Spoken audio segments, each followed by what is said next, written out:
World bank نے higher education commission اور national commission for human development کو وفاقی حکومت پر بوجھ قرار دے دیا۔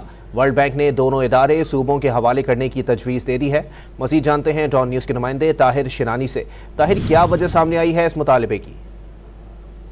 دیکھیں، عالمی بینک کے مطابق HEC اور NCHD جیسے نیم خود مختار اداروں کے ذریعے وفاقی حکومت صوبوں کو منتقل کیے گئے امور میں خدمات جاری رکھے ہوئے ہیں، جن کا کام منتقل کیے گئے امور میں سروس ڈیلیوری کے شعبوں پر فوکس کرنا ہے۔ اس لیے عالمی بینک کی جانب سے پاکستان سے یہ مطالبہ کیا گیا ہے کہ HEC اور NCHD صوبوں کے حوالے کیے جائیں، اور اس اقدام سے وفاقی حکومت کو 70 ارب روپے کا فائدہ ہوگا۔